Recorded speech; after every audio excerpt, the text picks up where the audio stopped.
Hey everybody, it's Friday afternoon.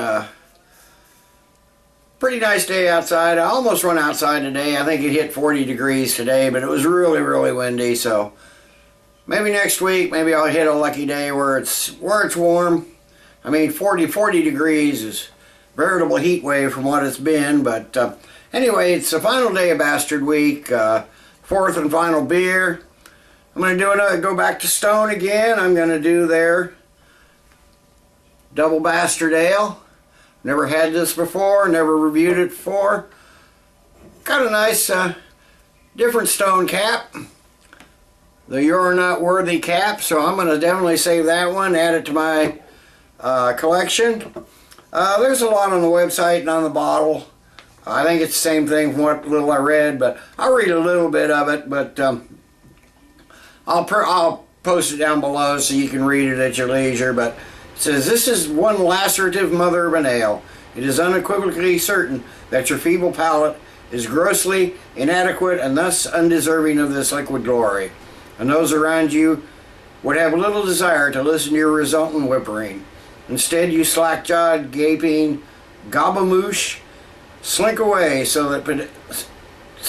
that pedestrian product that lures agog the great unwashed with the shiny, happy imagery of its silly broadcast propaganda. There's a lot more there, but anyway, apparently this is classified as American Strong Ale.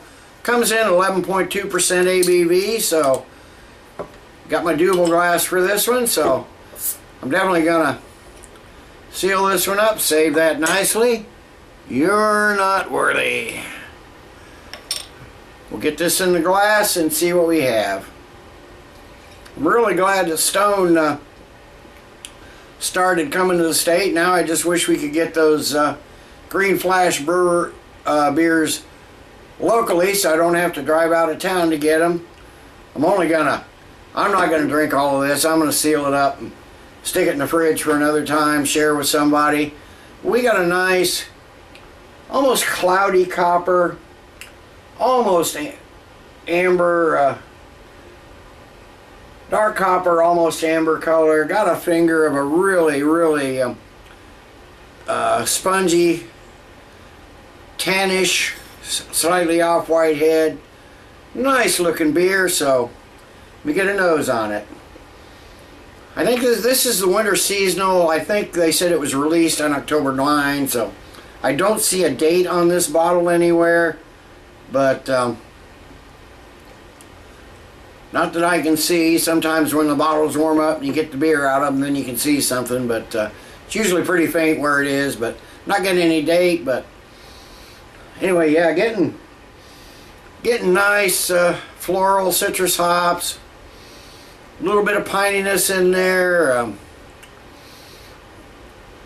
some kind of doughy graininess, caramel, little toffee, brown sugar sweetness, some other sweetness in there, some sort of fruit, cherries, maybe almost prune or raisin, some sort of dark fruit. It wouldn't be those red cherries. It'd definitely be the dark cherries, but maybe prune or raisin in there. There's some dark fruit. There's a lot going on here, so let me give it a taste.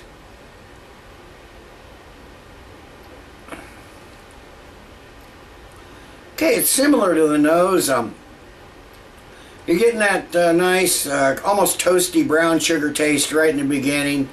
A little sweet caramel right there at the front. And the bitter hops, they definitely kick in about mid-palate and finish off. There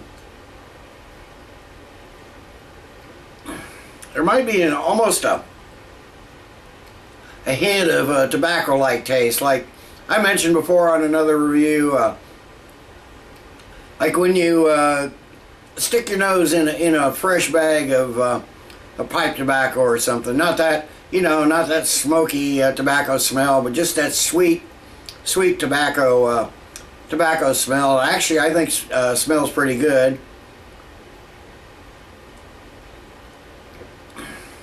There's maybe like a little burnt caramel in there. Little floral, almost leafy, leafy bitterness from the hops, a little orange, maybe some grapefruit rind. Surprisingly, I'm just getting a hint of that 11.2% alcohol, and it's almost a sweet finish. There's a little bitterness there, but it lingers a little bit. But there's almost like a cakey sweetness to the finish. It's really sticky, and it's definitely going to be a sipper for sure. Like I said, just a hint of the alcohol in it. Definitely almost full-bodied, really creamy. Not super thick, but definitely not watery. It's full-bodied, but like I said, really nice creamy carbonation. I can't see a ton of carbonation streaming up, but like I mentioned, it's sort of a cloudy, dark copper color, so you can't see a lot through it. You can see light, and that's about it. Can't see any detail or anything. Definitely not clear. So, anyway, let me sit and sip on this a while, let it warm up some, and I'll come back and give you my final thoughts and grade. Okay, I'm back. It's been half an hour, 40 minutes or so. This warmed up nicely. Before I get to the beer, I've had a lot of questions about this this cap I used to seal the beer.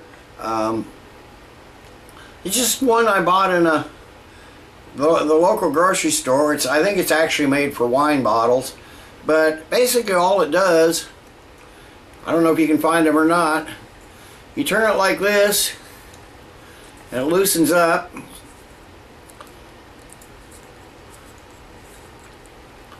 Comes right out. It's got that, I don't know if you can see that on the inside of it. That goes down inside the bottle. And when you turn it, it tightens right up and really seals the bottle. Just turn it that tight, and I imagine it'd probably keep beer fresh, or keep the carbonation. It'd definitely keep the carbonation in. I've had some 3 or 4 days in a bottle before I open it up, and I get that pop or that hiss from the carbonation, so I know it doesn't lose any carbonation. But I don't know, I think it was at $3 or $4. It wasn't too bad. So I know I've had lots of questions about it, so maybe that'll answer some of those questions. But anyway, back to the beer. Yeah, as it's warmed up, I noticed some maltiness has come out on quite a bit on the nose. This is definitely, I think, a little more malt-forward beer than the Arrogant Bastard and the oaked version were. Something tells me this is one that might age for a while, might turn into almost a barley wine, I think. Unfortunately, I only got to 1 bottle, but if I see any more, I might pick some up and just set a couple back to see how they age. Something tells me this one will age pretty well. You're still getting the hoppiness on the nose and everything, but definitely the maltiness has come out a bit. Same on the flavor.